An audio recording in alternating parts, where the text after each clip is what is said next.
Well, thank you for coming, everyone, and I really appreciate it. I hope that what I present today is going to be very helpful for you. But I must tell you, it's really going to be it's an overview of a lot of resources. And I really design all my courses or workshops to be hands-on, so that I'm going to be sending this to everyone or making it available. And then you'll need to click through a lot of these things and do the activities that are in the workshop. My name's Virginia Kearney. My husband works in biology, so some of you might know him. I have, previously, my background is that I was a freshman English teacher I have a Misty Window incoming call. Is that somebody? I don't know who that is. Okay, sorry. Didn't know if there was somebody trying to join the workshop. And I did that for a number of years. I also was a professional writer. I wrote for a lot of businesses, about 1,000 web pages. I have my own website with about 33 million views. Why do I tell you that? Because who else can I tell that to? And primarily about how to write. And I was tapped for this office about 5 years ago and started out as an editor, and then realized that my experience, particularly in business writing, made me really good at being able to help people develop proposals and develop successful proposals, which is the goal of our office. And we work primarily with faculty members, but as we've seen, the faculty members are also working with postdocs and they're working with graduate students, and that, as their postdocs and graduate students work with grants, then that's also helpful for us as a university as a whole. Of course, we want to help develop your career as well. Okay, so how does writing grants help your career? I want to have my people here in the room. What do you think? Why are you here? Are you asking me? Yeah. All three of you, since there's three of you. Yeah, Baylor, the thing that I have been working a while ago is one of the opportunities that came up and then I joined. So actually my project also is part of grant writing, to do some preliminary work and then write grant for funding. So that's why I'm interested to come here today. So that's part of your job here at Baylor? Yes. Is that true for other people in the room? Oh, interesting. So what department are you in? Geoscience. Okay, great. Yes. So similarly, part of the line in my job title is to assist with grant writing. Terrific. To secure funding for the lab. So to keep the projects going, we need funding, and we primarily get it through grants. Absolutely. Great, thanks. Yeah, I think to answer your question, it helps further your research. It's just a continual process of trying to do good research and needing funding for that research. And grant writing is not something I'm required to do, but it's something I'm interested in. Terrific. What department are you in? HHPR. Okay, great. I'm actually going to, that's why I got mixed up with the time on this one, because I'm going to do a seminar over there, which isn't new. But I'll double check that one next time. Excellent. So you're welcome. I think you're welcome to come on that one too. Thank you. I thank you for letting me know this. And I know that Geosciences, they actually have their own grant writing group. They do a lot of work together. And but I didn't actually realize that postdocs were being hired with a specific job line to help write grants. So that's actually helpful for me to know. If you're writing a grant, my office does not help. I help with proposal development for faculty members across the university, whether it's humanities or sciences, and I help with editing. I'm not really allowed to help with the editing of postdoc or graduate school grants. We do have an undergraduate writing office, but if it's a grant which is specifically for faculty members that you're being tasked with writing, then you can contact me directly and I can help you with that. And I certainly, the reason for this workshop is to show you what else is available out there. Well, there's several different reasons, some of which you may not probably know and some of you don't. Grants help you fund your research, obviously. They also bring recognition to your career. If you're the person who, my husband, as a postdoc, wrote a grant at the very end, and it helped him with all of these things, but also he was always able to, point to the fact that as a postdoc he'd written and won a grant. And so he did what I think some of you are doing, is he wrote it really with on the back of his mentor's work and with his mentor. But when he got the job here at Baylor, he was able to take half of it and use it for himself. So that helped with his own career advancement.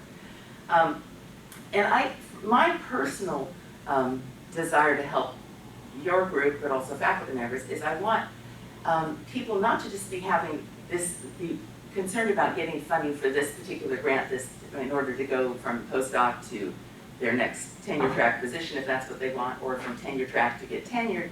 I really want people to be able to find a way to fund their career all the way through, and to be really have a mindset for that. And that's really what I think helps if you start this early. So what this seminar really does is talk about what are the available resources right here at Baylor that can help you. We have a grant writing workshop from an outside person that comes in, and it's usually in January. And she helps a lot with the steps of writing each part of an individual grant, particularly an NSF or NIH grant.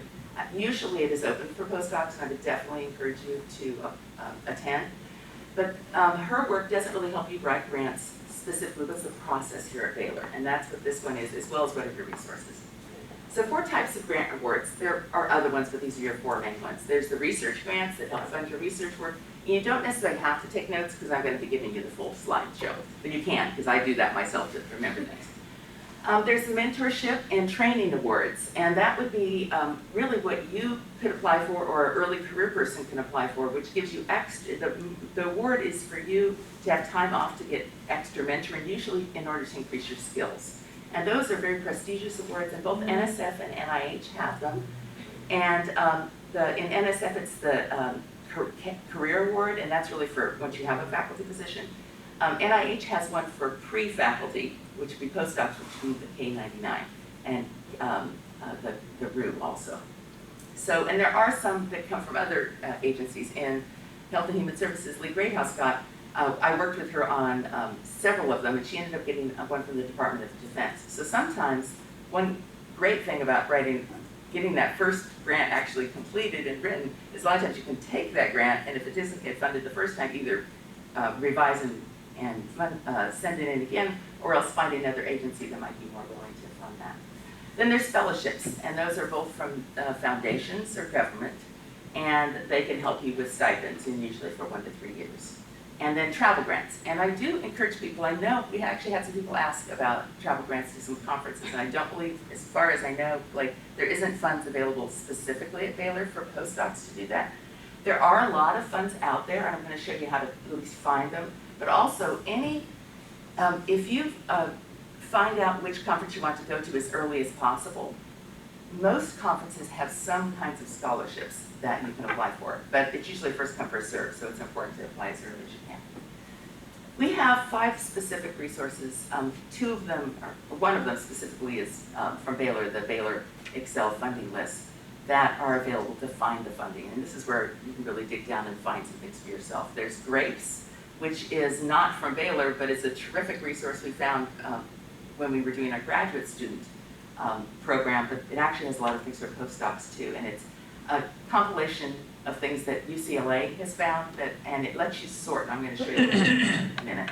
And then we specifically, when I first came to Baylor, my first job was to put together a list of grants that Baylor faculty could get. And so we ended up coming up with about 400, 450, and I sorted them by department, and on our website, which is listed over here, you can see the different, for geosciences, there's a list of grants for geosciences, but these are in Word documents, and I found that I really couldn't keep them updated very well, so I put them into an Excel sheet that you can sort through, and the Excel sheet is updated, the other ones are not. However, the Word documents will lead you to the grant page, and you can look up yourself if you find something that looks good for your area. Then we have 2 different search engines that we subscribe to, Pivot and Grant Forward. I'm going to show you a little bit more about those in a second. And those they search through grants, foundations, and government, so your government grants will come up on both of those as well.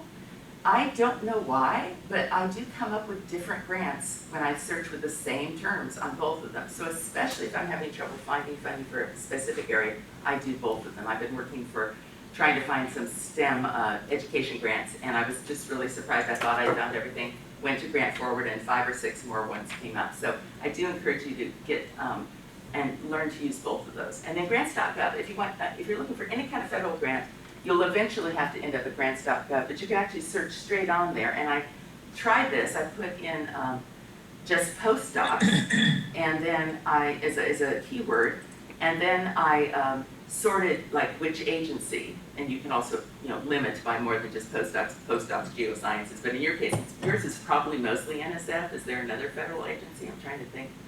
It's like the engineering guys, there's just a few agencies. So basically, you'll pop up 20 grants, and it's pretty easy to sort through in that way. So, and the nice thing about going straight to grants.gov is all of the applications information is right there. You know what, I have more slides on this. Grace is a great place to start, and if you're online, you can probably even look at that now. The limit is this is not for the big grants, but these are things that are really specifically just for graduate students and postdocs. And you can sort it, what's really helpful is you can sort it by the award type, and if you have a special category that you belong to, you can sort through that too. And I would definitely go there and see if there's something that would fit what you're looking for. The other thing I didn't say that I should have is that for most faculty members, I find that there are probably no more than 10 funder agencies or foundations that are really going to work for your research. For most of the grants, they're like 10 places or less. Usually, I actually say it's probably more like 5.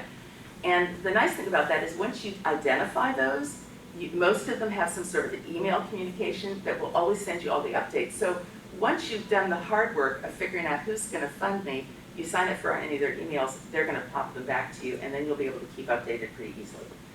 This is our Excel list, and I'm just going to show you a brief video. Looking for research funding? This video explains Baylor's tools to help you find the best funding opportunities. Research Development has curated a searchable Excel document, which contains over 400 potential funders for Baylor researchers. This Excel is stored in Box, where research development staff can update and add to it regularly. You can access the list from the OVPR website. Click the Funding Opportunities icon, then the External Funding link. At the top of the page, you will see the icon for the Baylor Excel funding list. You can see the other funding. To access the list, click on the link and enter your Baylor ID and password. You can view the list on Box, or you can download it to your computer. If you choose to download the list, remember it is updated regularly, so check the website periodically to view the most up-to-date version. When you open the funding list, you will see several tabs. Tab 1, All Funders, has the complete list of potential funders for faculty. The other tabs group funders by discipline or career stage to make searching easier. In these tabs, you can find funding for STEM, humanities, early career, postdocs, and graduate students. Each tab is organized in a similar way. At the top, you will see information on Baylor's grant search engines, Pivot and Grant Forward, along with links for tutorials to help you use them. Both Pivot and Grant Forward let you sign up for email funding alerts to be sent to you based on your own search terms. Below is the curated funding list. For each funder, we provide 2 links. The first link is to the sponsor's main website. The second is to the grant itself. Grant pages change frequently, so if a grant link is broken, try searching on the sponsor website. The next 2 columns give the field and subfields funded by the grant. Column E gives a brief description of the grant and sponsor goals. Column F explains the funder support strategies and who is eligible to apply for this grant. The final columns give you some additional information. Column G has the amount of the grant and the number of years. Column H tells you which month a new solicitation is generally posted. Column I gives the month the grant is due, and column J tells you if the grant is for STEM, humanities, or all disciplines. Finally, column K gives any other information that may be available. To start narrowing your search for grants, use the drop-down menu at the top of the Field Discipline column. For a quick search, you can type a keyword in the main search box, but for more control, change the drop-down to Contains and type your term in the small box. This allows you to search for up to 2 keywords with an and/or capability. For this example, let's type biology. The Excel file will immediately update to show only grants that include the word biology in the Field Discipline column. Notice that the arrow icon has changed to indicate that a filter has been applied. The search box is not case sensitive, but it does search for the exact wording you type in, so it's best to use just one word per search box. As you can see, we still have quite a few results to sift through, so let's add another filter. You can search the subfield column in the same way we just searched the field discipline column. Let's type cancer here. With filters applied to both columns, we now see all grants that fund biology that also include a subfield of cancer. These columns can be searched independently. For example, if you want to see all grants for cancer subfields regardless of the field, you can clear the field discipline filter and this will expand your search. All columns can be sorted in the same way. Remember to clear all the filters if you want to see the entire list again. Once you find a grant that you want to apply for, be sure to contact your departmental URA, who will help you get started. Okay, I'm gonna stop there because whether you contact the departmental URA as a postdoc is somewhat variable. Most of the time, and in fact, the request is because the URAs, the University Research Administrations, I should have explained the difference between their department and ours. Our department is helping people develop the inside of the, find their grants, develop the inside of the grants, all of the parts that create the writing of the grant. And the University Research Administration Department is the one that actually submits the grant and takes care of the budgets and making sure everything's in compliance. And there are different, they're called URAs, are associated with different departments. Are you guys familiar with them? Have you talked with them? Not here, but the university I was in Reading and UK, both departments has the same. Yes, and sometimes it is. Ours is, we're all kind of contained together, but the job description is very separate. Our department's kind of unusual because there aren't always a lot of people that do a lot of work on the inside of the grants as the way we have helped out here, at least that's what other people have been telling us from other places. So we don't actually handle Blake, me, Stacy, and our department doesn't handle the actual submission, that's the URA. And at Baylor, because the URAs have been fairly overwhelmed with so many grants, they're asking it to go only through the faculty member. So if you have a grant that you're working with a faculty member, they're asking that the faculty member is the one that actually contacts the URA to find out. And we were actually working on this week because we weren't sure about some of the postdoc grants, the K grants and the T and the F grants. And those, if for some grants, like the NSF GRFP for the graduate students, that's submitted by the individual, and it comes to the university, but it's submitted by the individual, so that's a little bit of a different situation. But most of the grants I think you'll be working on are going to be submitted in some way through the URA, but it has to be, they're asking that the postdocs themselves don't contact them, you let the faculty member let them know. Part of the reason for that too is they want to make sure that since you're doing research in the faculty member's lab, that person is aware that you're submitting a grant, might be writing about their research to someone else, especially for intellectual property, which may not be a problem in the geosciences quite so much, I don't know, but it certainly is in biology, chemistry, and the engineering fields especially. You have a question? So there is a policy which doesn't allow the postdocs to go through this, or is it just a norm? The first, what we usually have, what I tell you if you're a faculty member here is the first thing you do is contact the URA when you're going to do a grant, but we're asking that the postdocs go through their faculty member for that. So you find a grant, the procedure would be you find a grant, you decide this is a great grant for your lab to do. You're going to be writing this grant yourself. But the first thing you do is, and you probably would do this anyway, contact your faculty member, go through the grant, decide this is what we really want to do. Then that faculty member will contact the URA and they'll set up they set up a box folder and all the submission documents and they set out the deadlines for you. And whether or not you would, at that point, if you're the one doing all the writing of the grant and all the submission, you might be in contact with the URA rather than your faculty member. That's something you'd work out. But that initial contact is they're asking that you do through your faculty member. It's just the initial. Yeah, and so after that, it's really kind of a matter of you working it out. The problem we've had is that there were some contacts from postdocs, and it was kind of getting confusing on what the situation was. So they want to make sure that the faculty members are part of what's going on. Yeah. So a lot of the grants that for like biology, chemistry, some just in general, they happen every year. So you pretty much know well ahead of time when you might, what type of grant you might be applying for. So if I know that I'm probably applying for a grant in, for example, October 2022, should I contact URA? Well, have my Yeah, advisor contact URA now or wait till 2022? Because it's a year. You know, that's a really good question.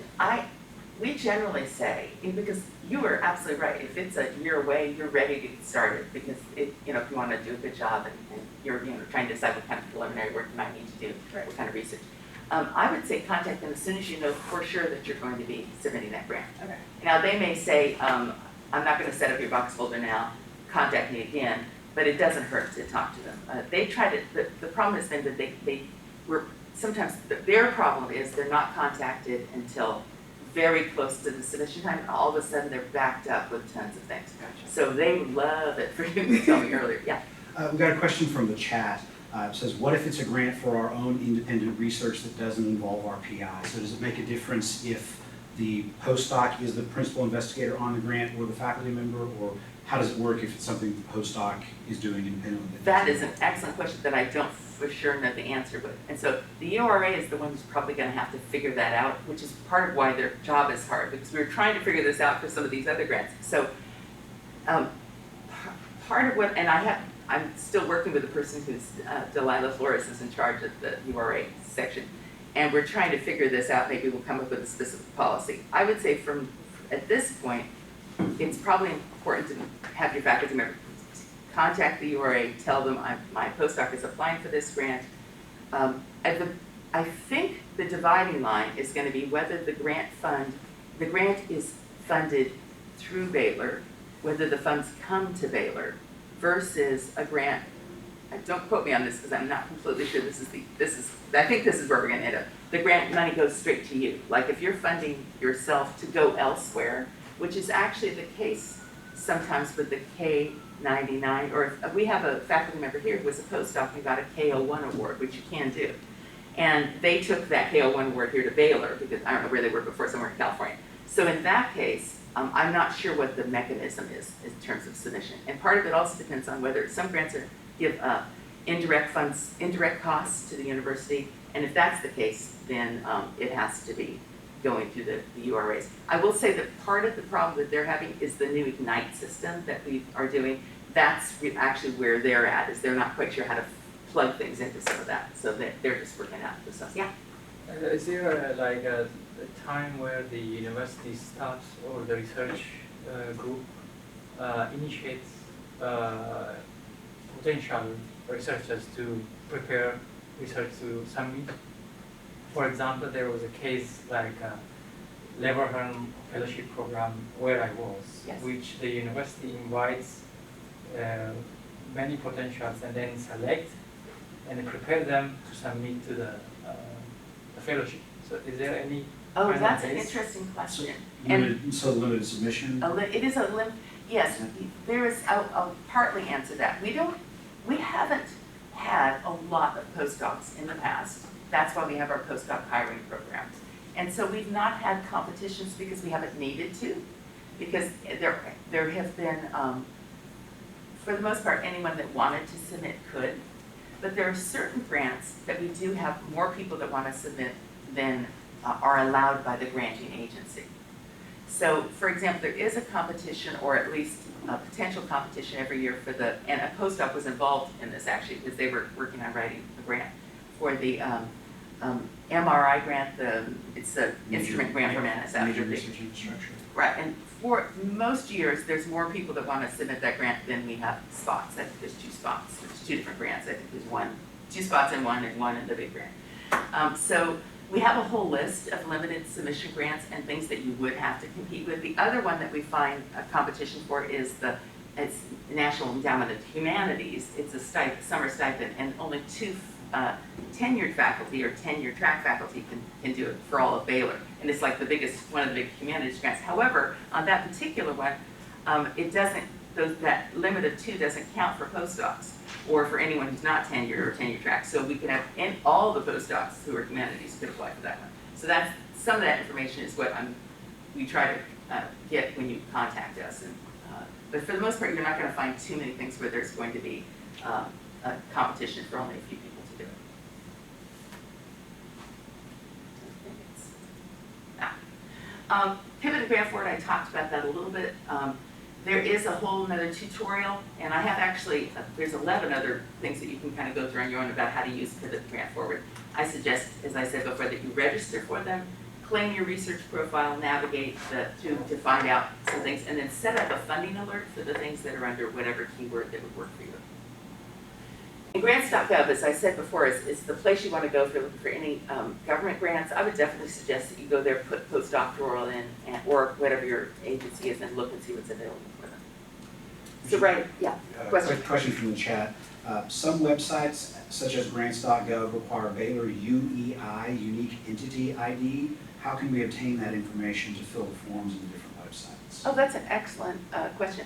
I don't have it right now myself, but I think I have it somewhere. Okay. So if they will send me an email, why don't you send me an email, and I'll see if I can include that. Okay, great. Is it the EIN or EUI? UEI, Unique Entity ID. Okay, and actually there's a switch going on, and I'm trying to remember if it's NSF or NIH, where they're going to be going from one way of identifying university. It used to be the DUNS number, and so actually the unique identity number, I don't think we have that yet. Okay. I don't think it's been assigned.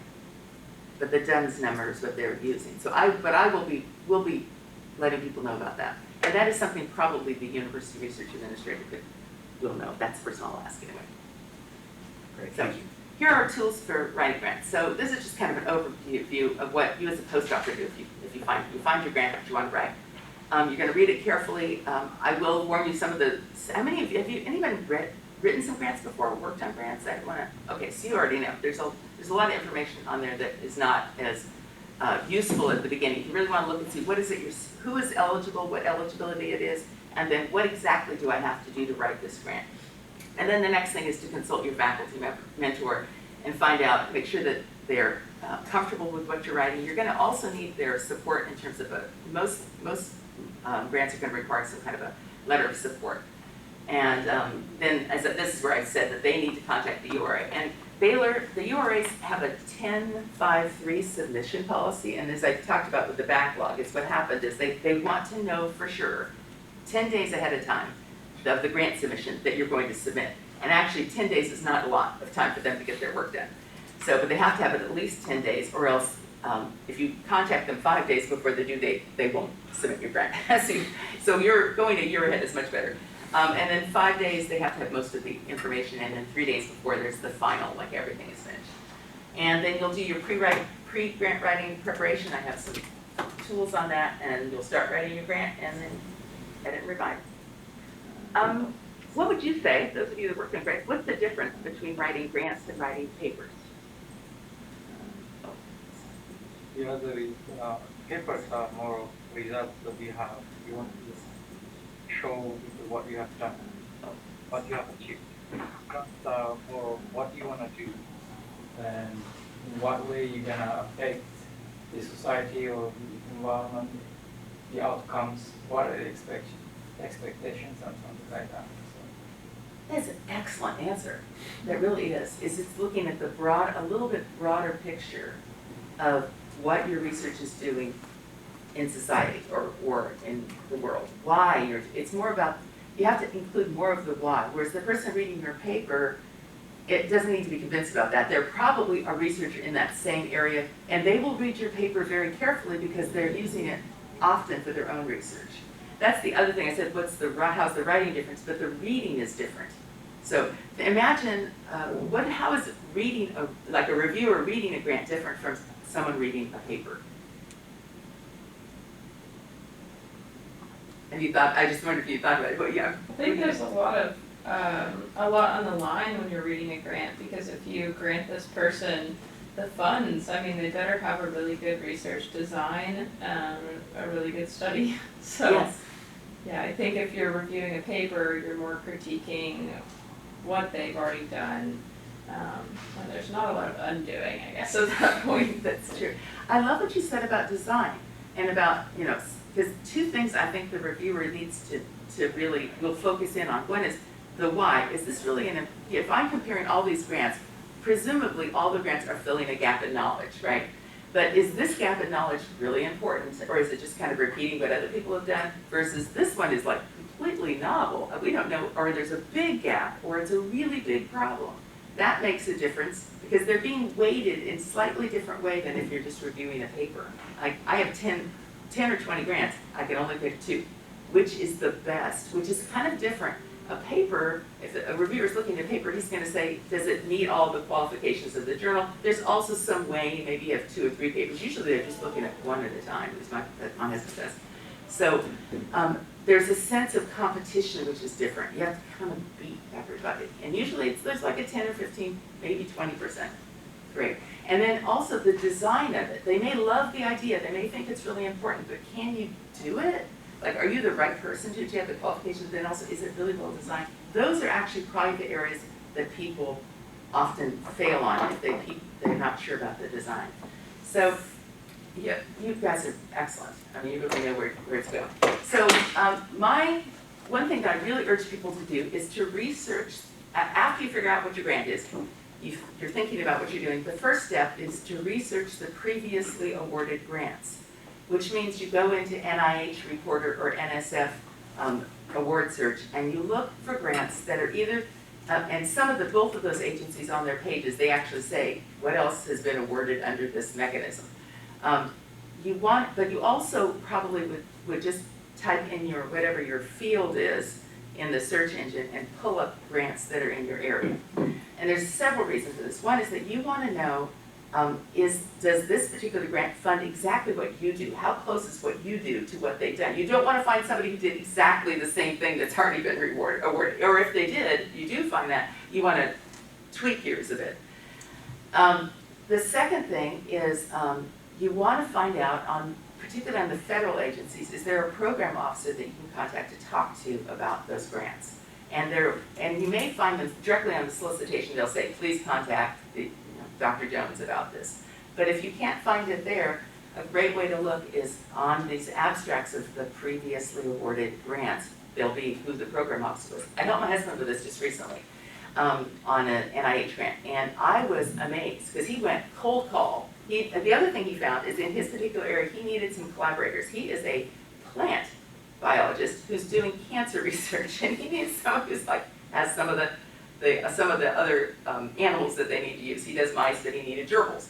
And as we looked through, so it's interesting to do this, not just telling people to do it, but doing it with him.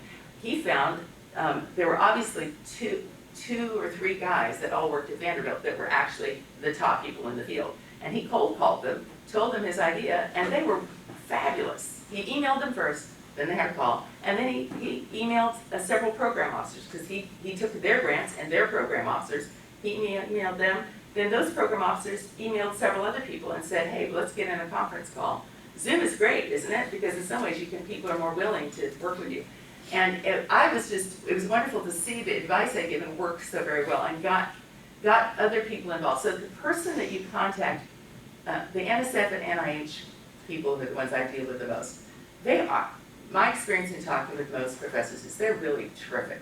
If they can't help you, they usually can figure out somebody who can. And you'll have to go through a chain to find exactly where you need to go.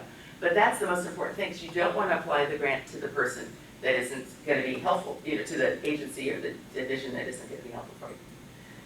So, how do you create a competitive proposal?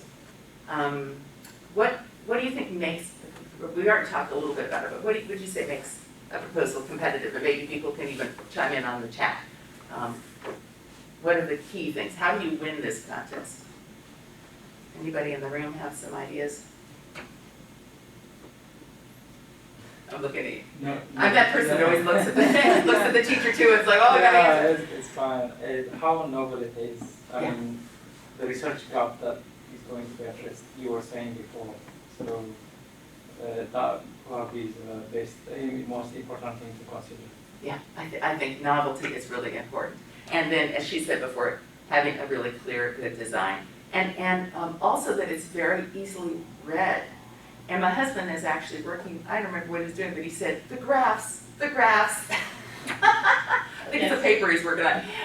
And he said, you should be able, and I thought this was very interesting, he said, you should be able to look, he said, most people read, I don't know this, I'm not a scientist, so I don't read this way necessarily, but he said they look at all the illustrations, graphs first. And then they read the paper. Oh, you're nodding. Yep. And he said, you basically, if it's well done, should be able to know the paper based on all the tables and illustrations and data. So I thought that was fascinating. So I'm gonna have to, because I don't know what's in the science, especially when I'm talking about with the physicists or the electronic mechanical or electric engineers. And so I think, was it just I don't understand this, but I should be able to at least understand what they're trying to say. And that's actually true, is what we usually tell people, is that I should be able to at least follow the sentence and be able to read what the sentence is, even if I don't completely understand what the science is. So I do suggest that people have their non-science friends listen to their ideas, because they often can help you say it more simply. Okay, yes? But in the slide that you were showing, because there are ideas that you might generate and then talk with other people, and there is an issue of someone who is probably more advanced in the field and might progress the idea before you. How do you combat this kind of issue? Oh, that's a really good point. That is a very important point, and my husband struggles with that. Like, who do you talk to about things? I think you have to be very careful about talking to people in your field, and who. But the other thing is that a lot of times they could be your collaborators, and you can also get agreements on certain situations, agreements, memorandums of agreement about sharing data. So I would say in your field, it's going to be different than maybe chemistry or biology. My husband has intellectual property that he's getting patents for. So he actually had one patent completely destroyed because an undergraduate student mentioned it in a seminar like this with 5 people. So he didn't even know that at the time. So they're real strict on that. So in that sense, I don't know if that's really true in your field quite so much. But so you do have to be careful. Yeah. But I would say but sometimes you're not revealing like all the specific data, but you're doing the general data. And I would say like when you're sharing something to people in elevator speech, it's pretty broad, high up level of what kinds of things you do. And yeah, did you? I was from the chat. A couple of folks had jumped in and said that your idea should be the same as for a patent, novel and useful. And then another person says the proposal should have broader impact and intellectual merit. So That's absolutely, you're exactly right. And the other thing I forgot to say, that looking at previously awarded grants often gives you an idea of the scope.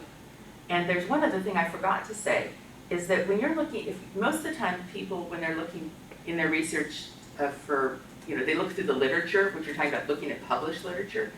I read this in a book somewhere, and then my husband was trying this, and he said, oh, this is really true. Another place you need to look when you look through the literature is the funded grants in your area, because that's the most recent research that hasn't been published. And that can often be important information, because often, once it's published, that person may have moved on and done something completely different. So it's really, especially if you're in a really fast-moving field, that could be really important. So here are some tools that we have, and I'm going to go through these, and these are things that you can explore later. We create grant planners and grant shells, and then guides and templates. That's my job. The grant planner is an Excel sheet, and that has 8 tabs. I have a video, we'll get to all that. And then, so the grant planner is how you keep yourself organized.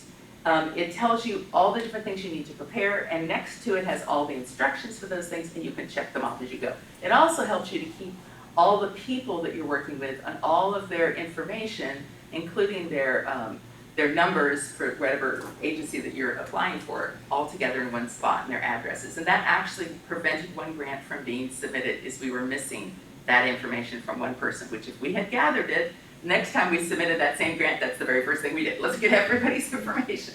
Because we couldn't contact them, they were in a meeting. And then the other thing, these are things you don't have to do, but these are things we found have been really helpful. And sometimes for a grant planner, some people they write down all the things they have to do and they just check them off on a list. You can do that too. This is a little bit of a more structured organization. The grant shell is something that Stacy and I were working on a couple of grants, and the first thing we did is we created a shell, which has all the headers in the right place, the whole thing's formatted correctly, all the instructions for each section are in bubbles, in comments right next to it. And then I had someone ask me, I want a template for my NSF grant. And I said, what? I want a template. And then I finally realized, oh, that's what that shell is. And so we've created those for NIH, NSF, and for lots of different grants, including the K01 and the K99 and a few other things. So what I haven't done that I think I want to do for postdocs is to create kind of a master shell that you could fill in yourself with different things. And what I include in the shell is also, if it's an NSF grant, it has all the instructions for that section in the NSF guidelines that you can click on and find real quickly. We also have a lot of Baylor guides and templates. A template would be something like a letter of support from a dean. It gives you just a basic outline that you can fill in or you can give to them to fill in, and it just helps a lot. And then the other thing is a facilities page, which we have a lot of information on. So it's just, so certain parts of that grant are already done for you. And these are linked in both the grant shells and the planner, so you can find it pretty quick. Here's what the grant planner looks like. I have a video, but I think I'll skip that for right now. But there are different tabs for the grant components, the steps, the to-dos, the team contacts. Our URAs have now, we have a list of who it is, so you can find out yours, but I just got a new updated list, so I try to keep them all correct. And I'm not gonna do the planner walkthrough, but you guys can do that on your own. And this is the shell, what a shell kind of looks like. It's a Word document. I have everything and the different parts that you're having to do. And then these comments that tell you what to do. So here's some other, Where did you say we can find those? These are all on Box. They're all on Box, and I'm gonna they're linked here. Okay. And I have a list of all the different ones that I have that I will give you access to. Thank you. And I have an index to the Box, and the index is generally updated. There in the Box folder with this, there's about 600 documents, so there's a lot. How do we find the box? You'll have to go through my link folder. Okay, to aim it, kind of. So here, actually, this will tell you a little bit of it. So we have another resource. These are some other resources we have. And this first one is amazing. It's not called Grant Writing 101. It's an ebook that is done by somebody here in Texas that does grant writing seminars like Peg, who comes to see us. I honestly think their book is better than Peg's, but I think they're not doing seminars anymore. They just have this book. And Peg, if you come to see her seminar, will teach you each section very deeply to write. This book is more of an overview of all kinds of grant writing. I think if I were you, I'd download it and spend some time reading through it. It is fabulous. It's just a really good, it gives you some good basic strategies. And Baylor bought it as an ebook so that we can distribute it to everybody who's here. Then there's the Baylor University Writing Center. And that is, there are graduate students there that are free to help you with any writing that you do. So even if you're doing a personal letter for recommendation or something like that, they'll take it. They do both online and then personal. I think they're doing in-person consultations. I think last year, of course, they moved all online, so I don't know exactly how it is. But you just sign in, make an appointment, and they will help you with the writing. It's a terrific resource. And then if you have to do some compliance issues, especially if you're in human, you guys probably don't quite so much, but any of the human subjects research or anything like that, that's just where you would go to help find out that. This is 12 steps to winning a research writing proposal, one of our better resources. We have a whole list of other online resources that I have some links to. And this is for you guys, the Postdoc Grant Toolkit. So it's a box folder that has stuff just for postdocs. It has this in it, and it has the K99, and it has a few other items. And that is where I'm going to put the master postdoc toolkits, the master grant planner and master shell, so that you guys can upload them. And then the Baylor facilities template, which is something you'll use if you're writing a grant for here at Baylor, and then templates for letters of support. So these are, what is this one large box folder called Grant Toolkits for Faculty, and then it has a lot of subfolders inside. So these are direct links to go to those different ones. How to get a reviewer's attention. Well, I have some of these here, but we kind of talked about a little bit. Don't make mistakes. I do suggest, I didn't put it on here, do you guys use Grammarly? Anybody use Grammarly? We used it before. I would strongly suggest you run everything you write through Grammarly, the free version. You can get the paid version if you want to, but I find that it catches a lot of small errors. And I just was working on an English professor's work yesterday, And I ran it through Grammarly, and guess what? There were some errors on it. I'm also English professor, but I always I'm really careful. He used commas a little differently than I like to use them, and I let those go, okay? But, even spacing errors and things like that. So it's just Grammarly. Are you familiar with it? Okay, yeah. I think it works and helps a little bit. Don't make mistakes. Have some people, and also my husband and I always do this with each other. We have someone read it, one fresh set of eyes read it and see if they can find things before you publish it or send it off for a review. Stress the impact. That's really what we're talking about. Stress how this is important. Make it sure it's easy to read. This is very key, and this is why I have people who are not subject experts to read it. Okay, it should be easy for someone who is totally not in the field to read and understand what you said those sentences. I actually think that grants are won or lost, because the one thing about the person reading the grants, my husband just did a grant that was he was reviewing grants that were like $10 million grants. There were only 3 of them, 3 applying, and he worked so hard on these because it's about citrus. If these grants don't work, we're probably going to lose our citrus in Florida. These 3 ideas with that. And he worked really hard. But you know what? A lot of times people are not working quite as hard as you wish they would work in reading your grants, because they've done, they do this a lot. They're at their kids' soccer practice, I can knock off a few of these reviews, and they may not be paying close attention. So I suggest that you make it easy to read. Make sure your headers point them in the right direction, and your first sentence in every paragraph says exactly what that paragraph's topic sentence is. I especially stress that when I work with people where English is not their first language. I don't know who all is on the call, because in some languages you don't put the main point of the sentence at the very beginning, but that is the standard English, and people expect that to be there, and that'll help a lot. And the logical sequence, and of course, as we talked about, using good graphics that people can automatically see what you're doing. And this part, if you're rejected, really, this is probably the most important part, because my husband put a career grant in when he first got to Baylor. He did not get the career grant. And what did he do?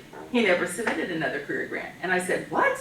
Now that I'm, many years later, that was 20 some years ago. I said, you didn't resubmit it? He said, no, I just figured they just didn't like me. And I've since learned that, particularly in the NSF and NIH career grants, you have 3 tries.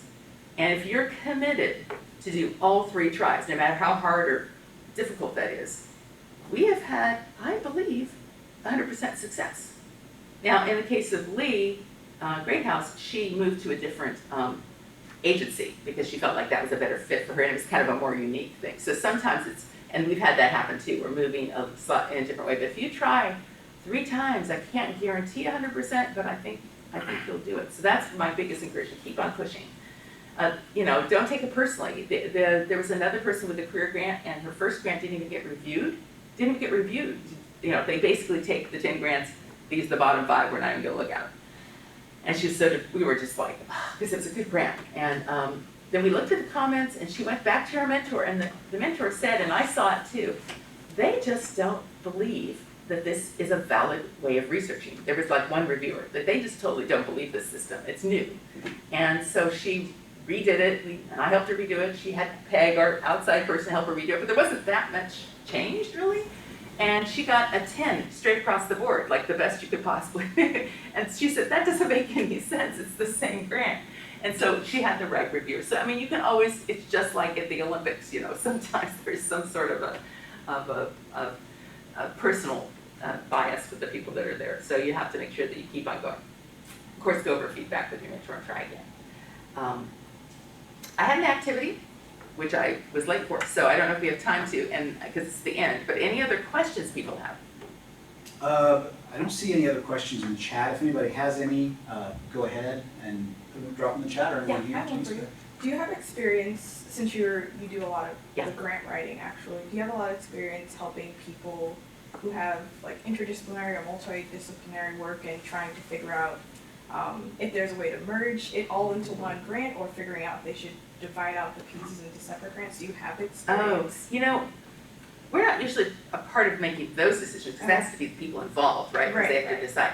What we do help is try to help people make connections. Like maybe I know that there's somebody here on campus that does, there's several people on campus in completely different departments that work on virtually the same thing. And we made those kinds of connections and said, hey, why don't you get to know them?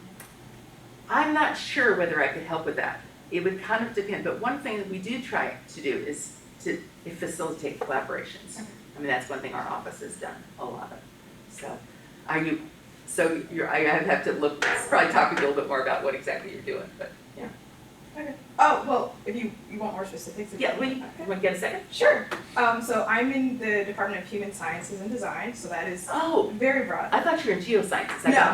Okay. I thought it was. So obviously, even the title just Who's your there being a lot faculty? Who's your involved. faculty mentor? Is it? Deborah Harris. Oh, I know Deborah. Right. So she is traditionally architect, interior Right, design, right. et cetera, et So cetera. she does like the fire stuff and she does the medical stuff. Exactly. And I'm a chemist on the project. So we obviously, our projects are about the built environment, but also about the people in those environments and about the contaminants in those environments. Yes. And they might be biological or chemical. Right. So trying to figure out what exactly is the best way to write grants. Should we write it all as one project as it technically is as we move forward? Or like our day-to-day, it's all one project, but should we be Right. writing the pieces separately or writing together? Are there certain pieces that we should write together? So Are you we're talking at about just the grant writing itself, or you're talking about writing with other people? the grant writing process itself Okay. is what we're trying to Are figure you out. talking about just the two of you, or you're talking about outside collaborators as well? All of it. Oh, wow. That's a really, I don't know if I It's a have an big answer for that. And honestly, what you're experiencing is far more common now, because a lot of times people are really reaching across and doing lots of different things. I would say that for the most part, it works best if the person who's the most expert in that field does the initial draft of that. Gotcha. And then it also, I would say, works best if there's whoever's the best writer in the group or the most responsible person, or sometimes the same or sometimes not, is the final coordinator of everything together. We have actually done some where I'm the coordinator for a group of people. And, there's just parts that I can write a lot based on just looking at it and putting it together. A grant's short, I don't have to be that technical, but if it's a real technical piece, it really, you want to make sure that, because often a grant review may have people from all those different areas in it. And so the chemist will be looking for the chemical part, the chemist part has to be accurate and well put together, and the design is good. So that's why I would say, either that or that person might give you an outline of what they're doing, and then the person who's writing could put that in smoothly. Because the other thing I see that is kind of a problem, and we experienced this in our own work, was the parts didn't mesh, or people were saying things that didn't get said down here. And so that's why you do need to have one person who really finalizes it. And then you send it back out to everybody. That's the other thing. They read their part especially. We had this grant recently that had 30 different people on it. And that was our final, it was crazy, They were all trying to edit the same, this is not going well. So we finally, set it out, read your part. Does your part, did we mess it up? Because, as you're editing, you're trying to shorten it usually, because it was 30 pages and it had to be 15 pages, so a lot got left out. So those are the kind of things that kind of you're doing as an editor. So if you're the person, are you the writing person? Are you going to be the person that finalizes it, or is it going to be Deborah? I know she It's is. going to depend on, we're Yeah. obviously going to submit stuff for both the lab and for myself as And well. then it is tricky too, because sometimes and I'm not the submission budget person, but from what I understand, sometimes that work would be subcontracted versus being a PI where you're kind of co on the grant. So that also makes a difference in how you write it, I think. Yeah. Great question. It's hard work. Yes, sir. Just one last question. I might go through and find out this, but it's better to know it from experienced person. So do you know the grant type which kind of help postdocs to become like a staff member? Like there is some postdocs which I had experience with them. They apply together, so some part of the funding comes from the university, plus some of it from the grant or funding agency, with the aim of making the position kind of not permanent, but like becoming, instead of being a postdoc, being more like a research scientist. yeah, something Who's like like that. a So you- not funded, probably still on soft money funding, soft grant money funding, but it would be not something that's necessarily just a training, it's not the training grant, but more of a permanent Yeah, staff kind of. Yeah, something like that. For example, there is one grant in UK where it's called a Labour Home Fellowship, where you apply as it doesn't matter, but anyone with PhD can apply. Okay, But you have to have a host institution which also willing to take you, plus pay like 25% of it, something oh, like that. I don't know if there is. This there's kind of anything thing. quite like that, there are, and again, I'm happy, there's probably more, I would have to say, if you're in health sciences, there's more of that kind of stuff. But, so I'm thinking about for just you, your NSF probably, maybe, you probably Department of Defense funding maybe, but there is, and I have not worked with them, but I know that there are kinds of fellowships for postdocs or people who are not yet on a tenure track position.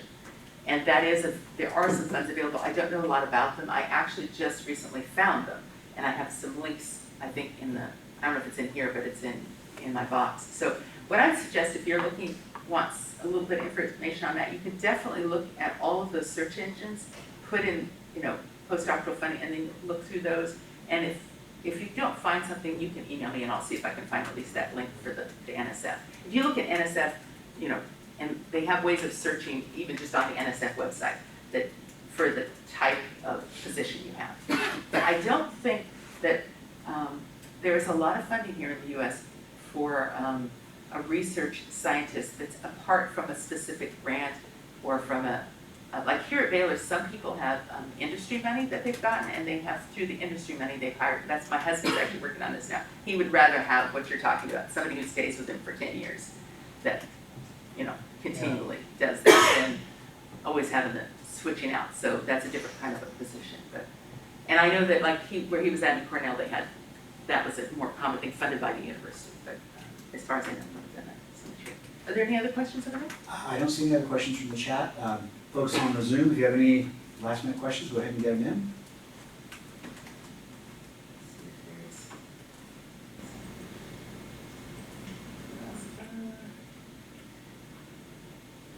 I will just stop here and say I'll send the rest of this as well. I do have all these other grant workshops which go in more depth in some of the different courses, and these are this links to all those different ones if you wanted on your own to go through some of those.